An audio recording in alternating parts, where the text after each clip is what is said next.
Good morning friends, Devendra Sonawala, physics faculty. So in the last lecture we discussed about the Ampere circuit law, right? So today we discuss about the uses of the Ampere circuit law, right?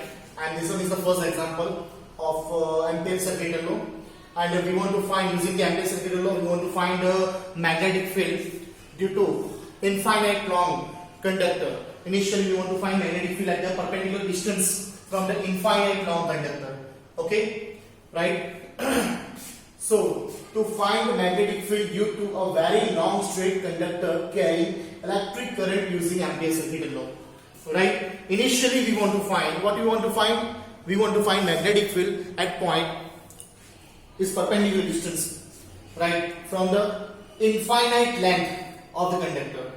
Okay, ध्यान से देखना, मैंने यहाँ पे एक conductor लिया बेटा, ध्यान से देखिए, मैंने यहाँ पे एक कंडक्टर लिया है, उसमें से करंट फ्लो हो रहा है I, ठीक है, उसमें से करंट कितना फ्लो हो रहा है I. Okay, so will it know that मुझे यहां पर मैग्नेटिक फील्ड दो जगह पे फाइंड करनी है, एक है बाहर की ओर और एक है कंडक्टर के अंदर की ओर. ध्यान से सुनना, we want to find magnetic field outside the conductor and second case is inside the conductor, right? सुना, first of all magnetic field outside the conductor, ये होल कंडक्टर है, उसमें से करंट फ्लो हो रहा है, having radius is a, right? उसकी radius कितनी है? Small a. इस कंडक्टर की रेडियस है स्मॉल a. ध्यान से सुना, and we want to find magnetic field at point P, Q and R. Magnetic field at point P, Q and R. Right? The distance from this wire is of the 3 points are same. Right? ये distance सभी same होंगे. उसका मतलब कि magnetic field इन सभी point पे क्या मिलेगी? Same as symmetry. Right? Here, both the end at an infinite distance. This conductor is very long, so that the distance between P, Q and R is very similar. Right? ये distance आप similar बोल सकते हैं. चलिए पढ़ते हैं लोग. Consider a very long straight conductor carrying current I shown in a figure. We want to find the magnetic field at point P, Q and R perpendicular to the distance R from the wire. Now, initially consider 1 ampere loop. आपको पता है, जैसे कि हम लोगों ने Gauss में पढ़ा था, पता है आपको गॉस में क्या क्या था? हम लोगों ने गॉसियन सरफेस कंसीडर कर रहे थे. जैसे कि गॉस की एप्लीकेशन भी पता है आपको, जैसे यहाँ एम्पियर की एप्लीकेशन है, गॉस की एप्लीकेशन ऑफ गॉस लॉ. उसमें फर्स्ट था वो बोला कि करंट अगर लीनियरली चार्ज डिस्ट्रीब्यूट कर दिया था मैंने, करंट को अगर मैं लीनियरली चार्ज डिस्ट्रीब्यूट कर दूं मैं, ठीक है, तो उससे कंडक्टर से आर डिस्टेंस पे मुझे इलेक्ट्रिक फील्ड फाइंड करनी थी. और उसके लिए हम लोगों ने क्या किया था, वहां पे एक सिलिंड्रिकल गॉसियन सरफेस हम लोगों ने कंसिडर कर दिया था. पता है आपको? First theory, first application, right? पता चल रहा है? चला. और आई थिंक सो वहां पे इक्वेशन आया था E is equal to lambda divide by 2 pi epsilon naught R. I think so यही इक्वेशन था, E is equal to lambda divide by 2 pi epsilon naught R. ये इक्वेशन था आपका, फाइनली मिला था मुझे. मैं क्या बोल रहा हूं, गॉस लॉ की पहली एप्लीकेशन, फर्स्ट एप्लीकेशन के बारे में, ठीक है? तो वहां पे हम लोगों ने इमेजिनरी गॉसियन सरफेस को कंसीडर किया था बेटा. सेम वे यहां भी हम लोगों को कंसीडर करनी है एम्पियर लूप, राइट? वहां चार्ज जनरेट करता है इलेक्ट्रिक फील्ड, यहां करंट जनरेट करता है मैग्नेटिक फील्ड, ठीक है? तो करंट को एनक्लोज कर लो. तो करंट को एनक्लोज करने के लिए क्या चाहिए? Ampere loop. जैसे कि चार्ज को एनक्लोज करने के लिए गॉसियन सरफेस था, ठीक है, वैसे यहां पे करंट को एनक्लोज करने के लिए क्या चाहिए? एम्पियर लूप, ठीक है? तो कहां पे कंसीडर करूं मैं? At which point we want to find a magnetic field. At which point we want to find a magnetic field. जहां आपको मैग्नेटिक फील्ड फाइंड करनी है, वहां पे सर्कमफेरेंस पे आप बाउंड्री बना लीजिए और उसको नाम दीजिए एम्पियर लूप, ठीक है? चलिए, सो हम लोग यहां पे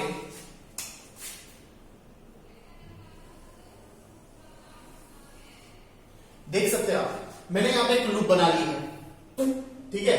मैंने यहां पे एक लूप बना ली है, राइट? सो यहां पे आप एम्पियर लूप कंसीडर कर सकते हैं इसको, ठीक है? Having radius is R. इसकी रेडियस क्या होगी बेटा? इसकी रेडियस होगी R.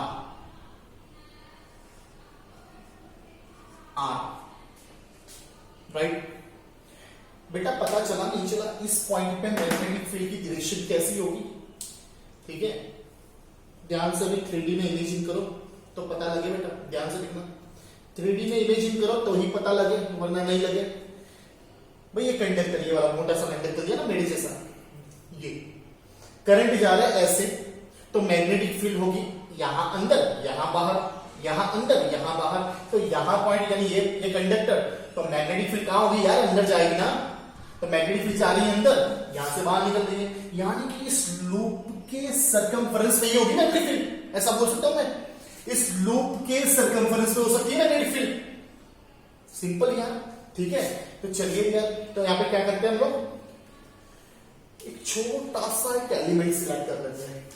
एक छोटा सा मैं एलिमेंट सिलेक्ट कर लूं, यानी कि इसी डायरेक्शन में आपकी मैग्नेटिक फील्ड भी होगी, इसी डायरेक्शन में आपकी मैग्नेटिक फील्ड भी होगी। यहां पे मैं छोटी सी एलिमेंट में यहां पे सिलेक्ट कर रहा हूं, right. Having length is dl, having length is dl, okay. So initially we want to find magnetic field according to Ampere circuit law, right.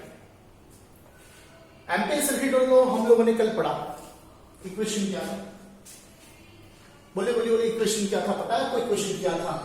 Integration of ddl is equal to mu naught into sigma i, integration of ddl is equal to mu naught into sigma i, ठीक है। पता चला नहीं चला? So using यहां पे हम लोग लिख सकते, स्टार्ट करते हैं अभी बाहर के पॉइंट पे, यानी कि Q पॉइंट पे, P पे लो तो भी चलेगा, R पे लो तो भी चलेगा, कोई भी एक पॉइंट कंसीडर कर लो, तीन में से P Q R में से कोई भी एक पॉइंट कंसीडर कर लो, वहां पे एम्पियर लूप ले लो, खत्म बात, ठीक है। चलिए करते हैं। So using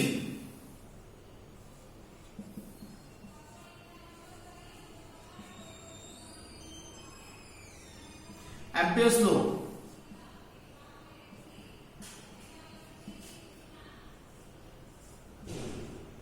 B dot dl is equal to mu naught into sigma i,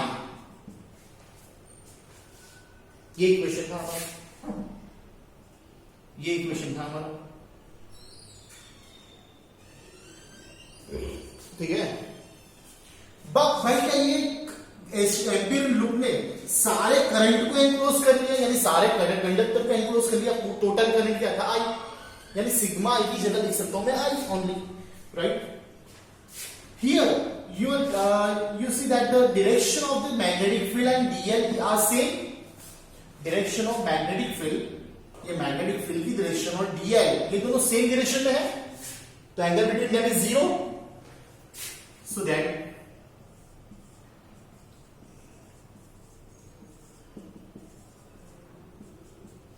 यहां पे हम लोग एक लिख सकते हैं बाजू में रीजन, यहां पे रीजन लिख सकते हैं, 1 second.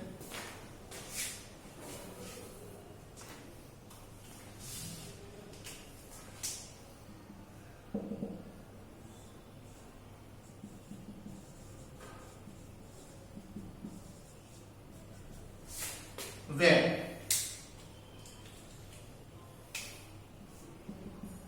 sigma I is equal to I and theta is equal to 0। भाई थीटा इज इक्वल टू 0, यहां पे डायरेक्टली 0 रख दो अभी मैं। नाउ देखिए बेटा, B at circumference of this Ampere loop are same, magnetic field same होगी इस सर्कमफ्रेंस पे, ये मैग्नेटिक फील्ड क्या होगी इस डिस्टेंस पे, आर डिस्टेंस पे सभी जगह पे सर्कमफ्रेंस पे मैग्नेटिक फील्ड क्या होगी, सेम। पता चला नहीं चला?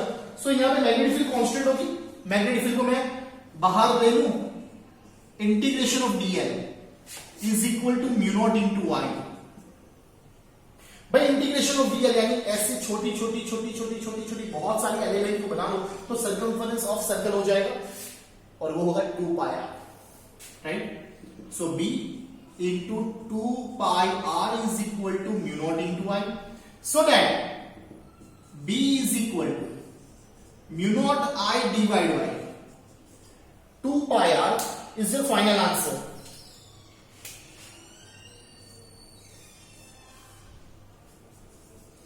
It's your final answer, right? And you already see that here b is inversely proportional to r, यानी जैसे जैसे डिस्टेंस इंक्रीज होगा मैग्नेटिक फील्ड कम हो जाएगी आपकी।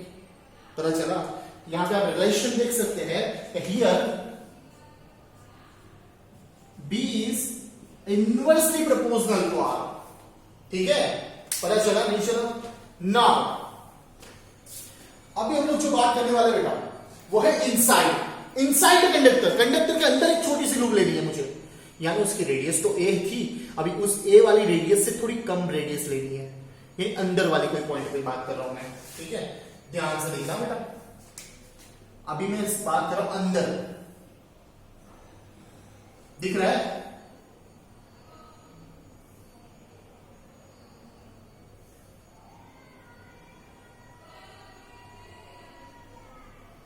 दिख रहा है बेटा? यहां पे मैंने लूप लिया, उसका रेडियस में ले लूं R1, ये छोटी सी, अंदर मैग्नेटिक फील्ड उसी डायरेक्शन में, डी उसी डायरेक्शन में जैसे ये वाला था वैसे ही। पता चला नहीं चला? उसकी रेडियस होगी R1। Now second case,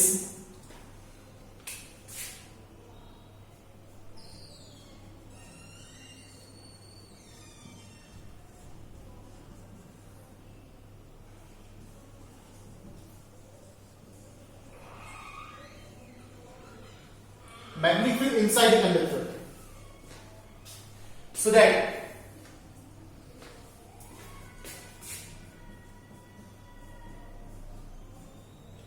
consider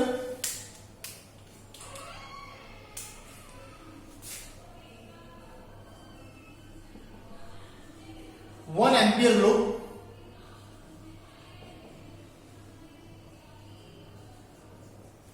in loop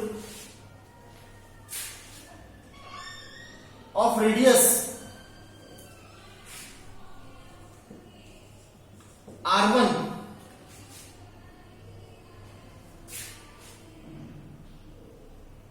and inside the, और यहां पे आप लिख सकते हैं R1 is less than A. R1 ए से छोटा है, ए यानी ये रेडियस, और उससे छोटा यानी अंदर वाली लूप। ठीक है, at point inside the conductor. Okay, अंदर वाले किसी पॉइंट पे मुझे मैग्नेटिक फील्ड चाहिए, राइट? तो मैंने वहां पे क्या एम्पेयर लूप को कंसीडर कर लिया है। ठीक है, नाउ आप देख सकते हैं, आपने सपोज करंट फ्लोइंग, करंट कितना फ्लो होगा वहां पे भाई? इस एम्पेयर लूप ने जितना कंडक्टर को एनक्लोज किया है, इस एम्पेयर लूप ने जितने करंट को एनक्लोज, कंडक्टर को एनक्लोज किया है, उतना ही करंट फ्लो होगा। यानी अगर रेडियस ए होगी, अगर रेडियस ए थी तब करंट फ्लो हो रहा था आई, तब करंट कितना फ्लो हो रहा था आई, लेकिन अभी रेडियस क्या है R1, और R1 रेडियस में करंट कितना फ्लो होगा, यानी ये छोटे वाले कंडक्टर में कितना करंट फ्लो होगा वो आपको देखना होगा। ठीक है, चलिए बात करते हैं अभी। Now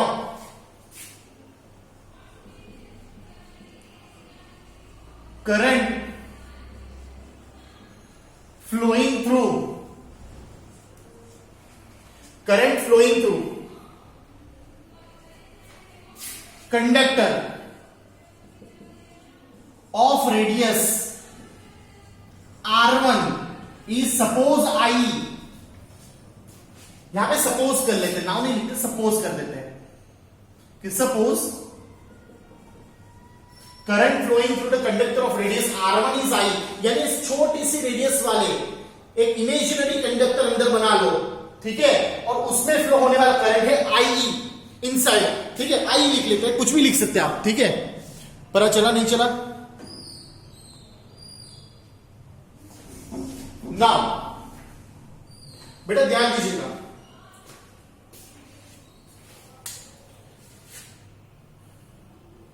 okay?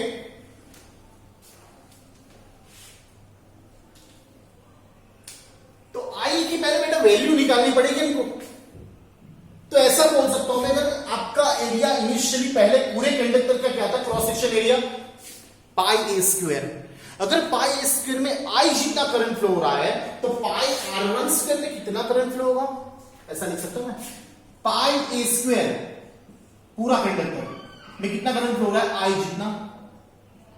So that pi R1 square में कितना करंट फ्लो होगा, ठीक है। पता चला नहीं चला भाई, उसको कैलकुलेट कर दो। और आई जितना करंट फ्लो रहा है, आई इसको कंसिडर किया है मैंने उस करंट को, पाई R1 into I.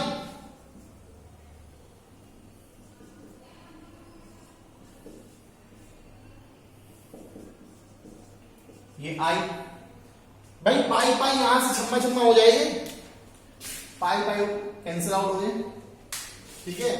I E, what is I? So IE is equal to R1 square by A square into I.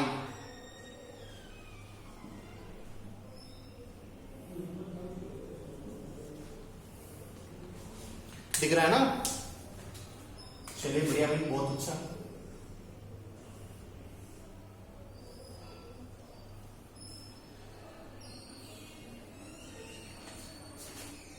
यानी हमारा जो सिग्मा आई होगा ना बेटा अभी, वो ये है, जो सिग्मा आई होगा ना अभी ये है, ठीक है। चलिए now using Ampere circuit law,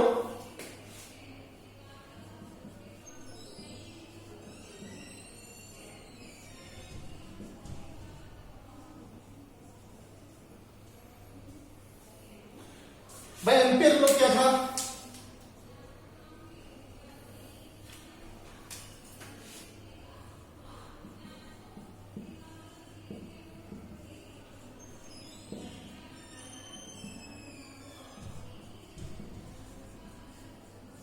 यहां भी सेम केस जैसे कि यहां पे था, और सिग्मा आई की जगह लिखूंगा बेटा आई ई, और ब्रैकेट में यहां पे लिख लियो, ठीक है। यहां पे ब्रैकेट में हम लोग लिख सकते हैं कि भाई sigma I is equal to I है और theta is equal to 0 degree है, ठीक है ना। बी यहां भी कांस्टेंट होगा, उसकी सर्कमफरेंस पे R1 की सर्कमफरेंस पे मैग्नेटिक फील्ड भी कांस्टेंट ही होगी, बाहर निकाल लो यार। B integration of dl is equal to mu naught I की value R1 square by A square into I. भाई इसकी जगह 2 पाई R1 लिख सकता हूं मैं, सर्कमफरेंस क्या हुआ उसका 2 पाई R1।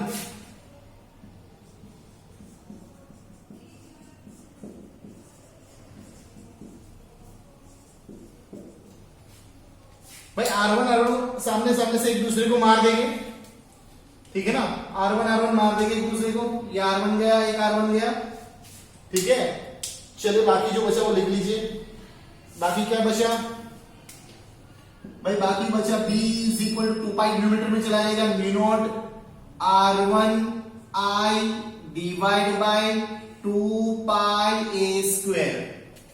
पता चला नहीं चला भाई, ये इक्वेशन बना। और यहां पे आप देख सकते हैं because of this equation B is directly proportional to R, B is directly proportional to R, ठीक है।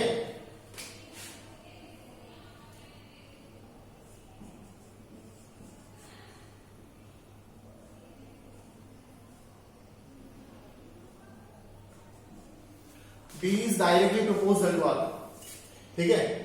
तो बेटा ये थियरी यहां पर कंप्लीट हो रही है, लेकिन इसका ग्राफ भी हम लोग ड्रॉ कर सकते हैं, ठीक है। जैसे कि सेंटर पे मैग्नेटिक फील्ड 0, कंडक्टर के सेंटर पे मैग्नेटिक फील्ड 0, जैसे जैसे रेडियस बढ़ेगी वैसे वैसे डायरेक्टली प्रोपोर्शनल होगा, यानी मैग्नेटिक फील्ड भी बढ़ेगी। मैक्सिमम कहां पे होगा, मैक्सिमम होगा कहां पे, सरफेस पे, मैक्सिमम हो जाएगा सरफेस पे, और सरफेस से और बाहर निकलेगी तो इनवर्सली प्रोपोर्शनल यानी कम हो जाएगा मैग्नेटिक फील्ड। पता चला नहीं चला यार, राइट। यानी कि आप यहाँ पे 3 केस लिख सकते हैं वैसे, राइट। मिटा दो ऐसा हो तो यहाँ पे कहीं पे आ जाएगा, ठीक है, आ जाएगा, बहुत अच्छा भाई।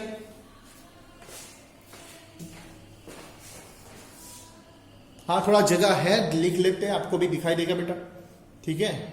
चलिए देख लेते हैं।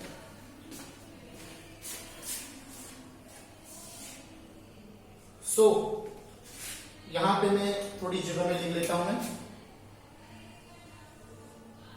कि अगर R is greater than A, R अगर ज्यादा होगा, आर से ज्यादा होगा, ठीक है, ए से ज्यादा होगा, तो ए से ज्यादा होगा तो क्या होगा, B is inversely proportional to R. R is less than A, B is proportional to R. R is equal to A, right, so B is maximum, ठीक है, बी इज मैक्सिमम। तो यहां इस पे से आप क्या लगा सकते हैं, ग्राफ बना सकते हैं बेटा, देखिए ग्राफ बनेगा यहां पे, बहुत अच्छा।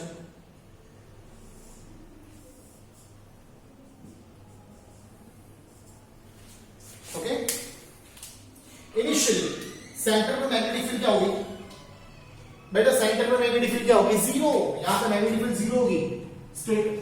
B is directly proportional to R, अगर बी इंक्रीज, आर इंक्रीज होगा, बी भी इंक्रीज होगा, तो कहां तक भाई, कहां तक, जहां तक R is equal to A ना हो जाए।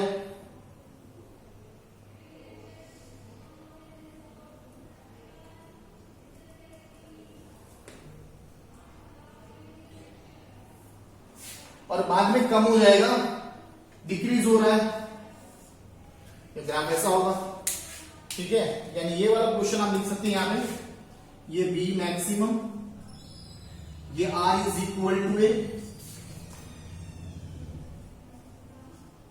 B is proportional to are,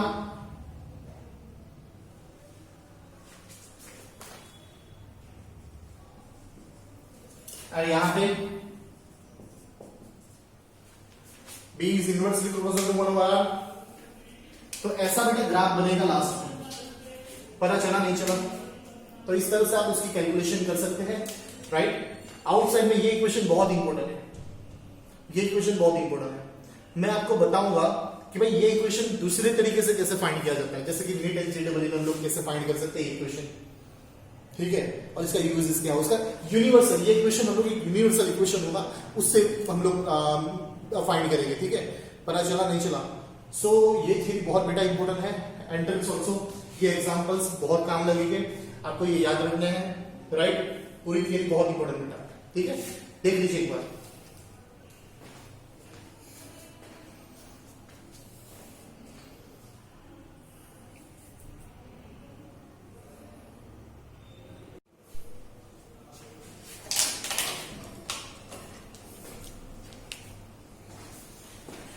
So friends, next example is the magnetic field due to finite length of the conductor, right?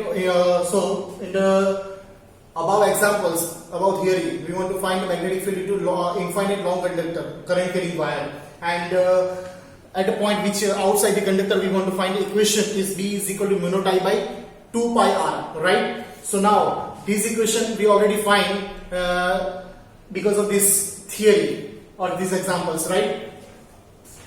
Due to finite length of the conductor, हम लोगों ने जो equation find किया था, B is equal to mu naught I by 2 pi R outside the conductor के लिए, ठीक है। इनफाइनाइट लेंथ की जो भी हम लोगों ने थियरी पढ़ी, उसमें फर्स्ट केस था आउटसाइड, तो आउटसाइड में जो इक्वेशन हम लोगों ने प्रूव किया था, B is equal to mu naught I by 2 pi R, right. So वो इक्वेशन हम लोग को फिर से यहाँ पे प्रूव करना है, लेकिन उसका एक यूनिवर्सल इक्वेशन हम लोग को यहाँ पे फाइंड करना है, right. So magnetic field due to infinite length, छोटी सी लेंथ है उसकी, right, and current flowing from is I, यहां से करंट फ्लो हो रहा है, आई करंट फ्लो हो रहा है इस कंडक्टर में, राइट। पता चला नहीं चला, ठीक है, चलिए। सो इसके कुछ फाइनाइट एंड्स भी यहां पे, दो एंड है, and we want to find the magnetic field at point P at a distance of D from this wire, perpendicular distance D from the wire, and this angle is 90 degree, okay, getting a note. So मैंने क्या करूंगा यहाँ पे कि यहाँ origin से Y distance पे एक छोटा सा एलिमेंट ले लिया dy, आप देख सकते हैं कि यहां से मैंने वाई डिस्टेंस पे छोटा सा एक एलिमेंट ले लिया dy, ठीक है, छोटा सा एलिमेंट ले लिया dy, देख सकते हैं आप यहाँ पे। सो दैट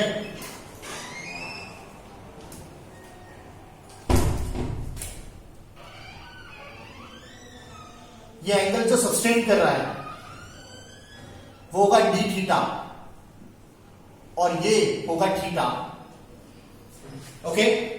सो दैट यहां पे अलग से मैं फिगर बना लूं अगर मैं इसकी फिर से, तो कुछ ऐसी होगी। ये कंडक्टर, राइट, यहां से फाइनाइट डिस्टेंस, ये फाइनाइट डिस्टेंस है, ये डिस्टेंस है डी। यहां मुझे मैग्नेटिक फील्ड फाइंड करनी है पी पॉइंट पे, ठीक है। और वाई डिस्टेंस पे मैंने, ये डिस्टेंस वाई था, ये पॉइंट ले लिया मैंने। और अगर मैं यहां से उसको ऐसे जोड़ दूं, ये 90, ये अगर आपका होगा थीटा, राइट, तो बताओ ये बेटा क्या होगा, ये एंगल 90 माइनस थीटा, ठीक है। पता चला नहीं चला? यहां मैंने जो एलिमेंट लिया ना बेटा, ये होगा dy, एलिमेंट जो ये वाला y डिस्टेंस पे, कितने डिस्टेंस पे, वो y डिस्टेंस पे, ठीक है ना। ध्यान से, ideal, we want to find the magnetic field, right, we want to find magnetic field over here. वो था एम्पियर लॉ के हिसाब से, लेकिन हम लोग यहां पे प्रूव करेंगे बायो-सावर्ट्स लॉ से, राइट। और बायो-सावर्ट्स लॉ का इक्वेशन क्या था, what is the equation bio-Savart's को मैं यहां पे साइड में लिख लेता हूं बिकॉज ऑफ कैलकुलेशन प्रोसेस मुझे चाहिए। बायो-सावर्ट्स लॉ का इक्वेशन था B is equal to dB is equal to mu naught by 4 pi I dl cross r by r cube, ऐसा था, ऐसा कुछ था। dB is equal to mu naught by 4 pi I dl cross r divide by r cube. अभी हमारे case में ध्यान से सुनना, ये अगर d होगा, ये अगर y है, तो हाइपोटेन्यूज क्या होगा, d sec थीटा, राइट। ये होगा आपका d sec theta is equal to r, क्या यही r हो जाएगा आपका। r मतलब क्या होता है, r मतलब क्या होता है, r क्या होता है कि जिसकी वजह से मैग्नेटिक फील्ड जनरेट होगी वो एलिमेंट, और जहां मैग्नेटिक फील्ड फाइंड करनी है वहां तक का डिस्टेंस, यानी कि ये आइडियल IDY, ये हमारा आइडियल था ना, dl क्या होगा dy, dl क्या होगा हमारे केस में है dy, एंड मैग्नेटिक फील्ड कहां फाइंड करनी है मुझे P पॉइंट पे, तो dy से P का डिस्टेंस में अगर जोड़ दूंगा तो ये r बन जाएगा, ठीक है। ये डिस्टेंस b, ये डिस्टेंस y, तो ये होगा d sec थीटा, हाइपोटेन्यूज होगा आपका d sec थीटा। कैलकुलेशन कर लेना बेटा, ठीक है। एंट्रेंस हम लोग देने वाले हैं, नीट एंड JEE देने वाले हैं, तो ये आपको एक तो आना चाहिए अभी इतना कि d sec थीटा होता है, पाइथागोरस 10th में पढ़े थे हम लोग, ठीक है। चलिए, सो ये r हो गया आपका d sec थीटा, रेटिंग, ठीक है। नाउ मैग्नेटिक फील्ड, ध्यान से,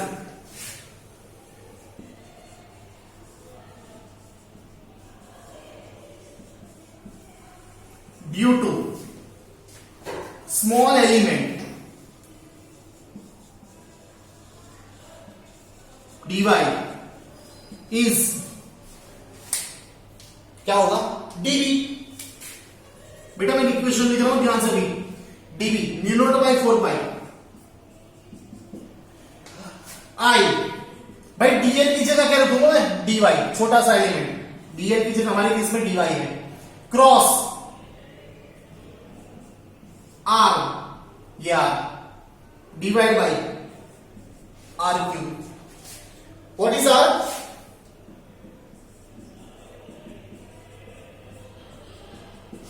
क्रॉस है, साइन थीटा लगेगा, I dy r sine by theta.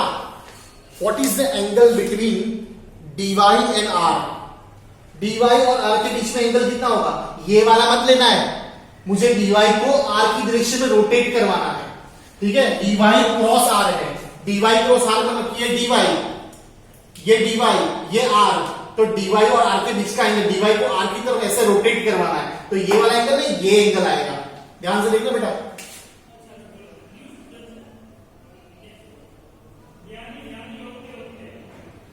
So angle आएगा आपका ये, बताइए एंगल कितना होगा,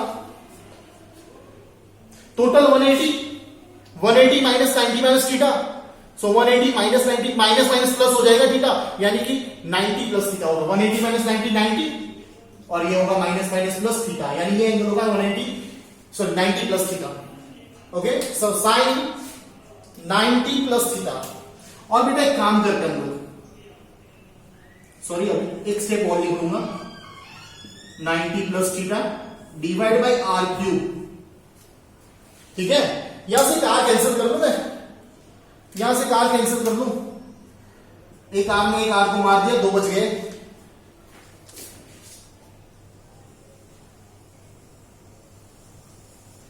Now dv is equal to mu naught by 4 pi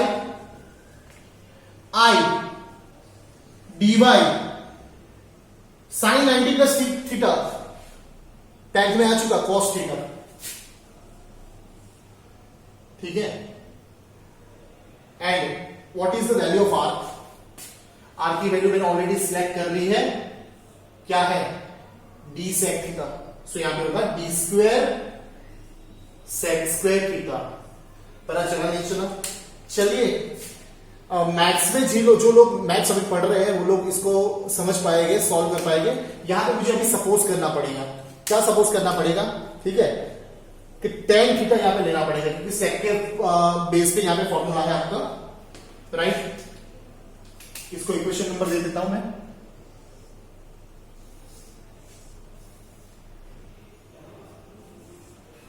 suppose बेटा ध्यान देना, ये बुक में नहीं है, ठीक है? ये टेक्स्ट बुक में कहीं नहीं मिलेगा आपको इसके सॉल्यूशन, इसका सॉल्यूशन कहीं नहीं मिलेगा टेक्स्ट बुक में, right? Tan theta, suppose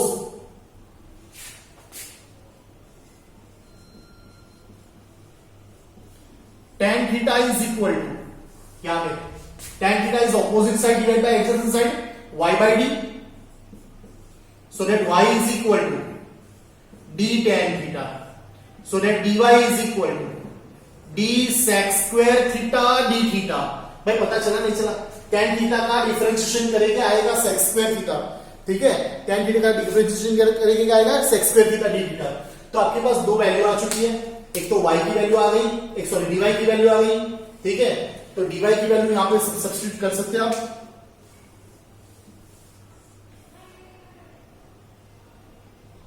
Equation 2, put in number 1, so from equation 1 यहां पे dy की वैल्यू सब्स्टिट्यूट कर दीजिए, क्या हो जाएगा? by dv is equal to mu naught by 4 pi I dy की जगह d sec square, sorry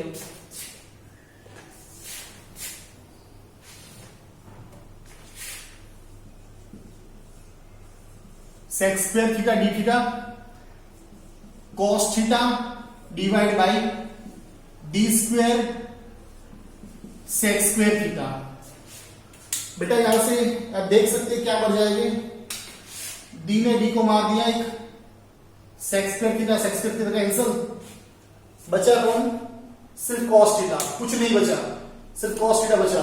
so that dB is equal to mu naught I divided by 4 pi d and cos theta d theta, cos theta d theta, and we want to find the total magnetic field at point P. So now,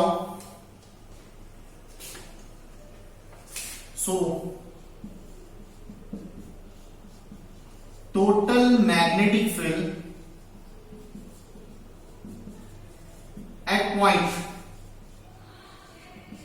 P is, ठीक है? P पे magnetic field क्या होगी? Integration कर लो इसका। चलो बताओ मुझे, इस मैग्नेटिक फील्ड का एलिमेंट, सॉरी इस करंट कैरिंग एलिमेंट की वजह से यहां मैग्नेटिक फील्ड किस तरफ होगी? अंदर होगी या बाहर होगी? अंदर होगी या बाहर होगी? मैंने बताया था आइडियल, डीएल की तरफ ऐसा हाथ रखो, आर की तरफ रोटेट करना, अंगूठा कहां गया? अंदर, तो यहां पे मैग्नेटिक फील्ड अंदर होगी, ठीक है? ऐसे रोटेट नहीं करवाना, ऐसे करवाना, ideal cross R, ideal cross R, ऐसे करवाना है रोटेट, ठीक है?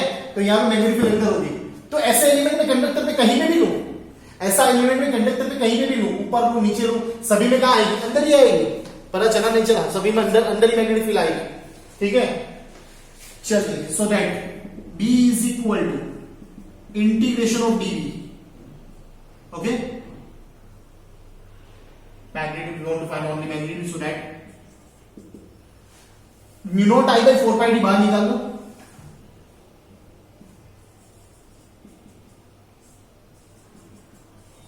Integration of cos theta d theta भाई, cos थीटा d थीटा, और लिमिट आएगी यहां पे cos थीटा d थीटा की माइनस थीटा 2 से थीटा 1, नीचे है, मैथ्स वाले समझ पाएंगे, इसको बायो वाले पता नहीं चलेगा, माइनस थीटा 2 to थीटा 1 का लिमिट। ठीक है, आप देख सकते हैं मैंने एरो लगाया, उसके ऊपर से आपको पता लग जाएगा, यहां पे लिमिट आएगी minus theta 2 two plus theta 1, minus theta 2 two plus theta 1, okay. चलिए, so B is equal to cos theta का इंटीग्रेशन क्या होता है, sin थीटा, पहले वो लिख लीजिए constant mu naught I by 4 pi d, और अंदर आएगा sin थीटा, इंटीग्रेशन है माइनस थीटा 2 तो theta 1, upper limit minus lower limit कर दो, तो थीटा 1 रखो, माइनस माइनस प्लस आ जाएगा, minus theta 2 minus sorry plus theta 2, so B is equal to mu naught I divided by 4 pi d into bracket sin theta 1 plus sin theta 2, and this is your final answer। ये हमारा universal equation है, पता चला नहीं चला? ये वाला universal equation है।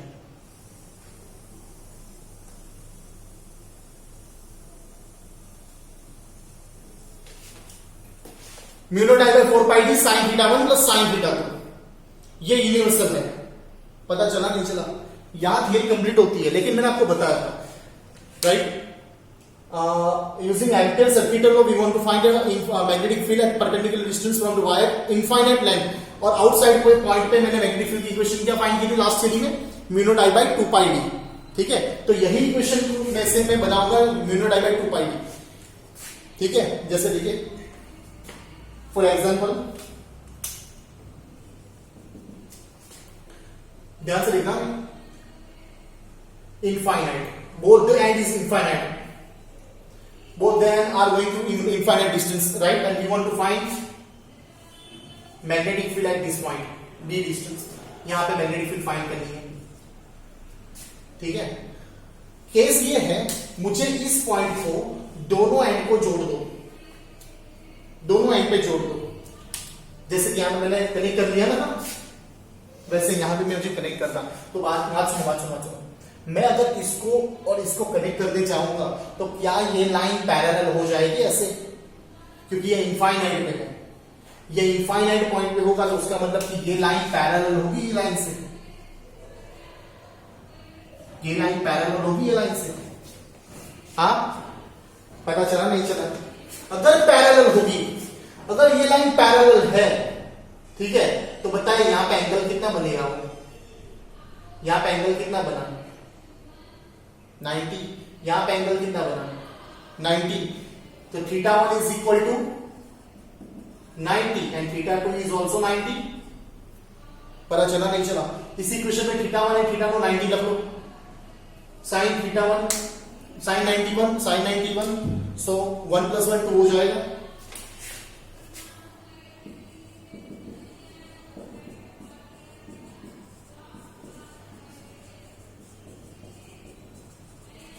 टू हो जाएगा ये। Answer is mu naught I by 2 pi d। आ गया इक्वेशन? मैंने यहां पे d लिया है, वहां पे r था, जस्ट वेरिएबल की बात है। पता चला नहीं चला? इनफाइनाइट की बात कर रहा हूं मैं, ये वाला हमारा अगले वाले के ऊपर पहले थियरी पढ़ी ना, वो आउटसाइड कंडक्टर, ठीक है, आउटसाइड के पॉइंट, कंडक्टर से आउटसाइड के डिस्टेंस पे magnetic field mu naught I by 2 pi d मिला था, 2 पाई r मिला था, ठीक है, मैंने डिस्टेंस दी लिया यहां पे, बोले पता चला नहीं चला, राइट। सो बेटा हम लोग आज का थियरी यहाँ पे कंप्लीट करते हैं। नेक्स्ट लेक्चर में हम लोग बात करने वाले solenoid, toroid, right, and we also discuss about the force acting. Force हमारा जो मैंने बताया था आपको कि इस चैप्टर का 2 टॉपिक है, right. First one is the magnetic field and second one is the force, right. ये फोर्स वाला टॉपिक हम लोग स्टार्ट करने वाले हैं, ठीक है। सो बाय, गुड बाय, ओके।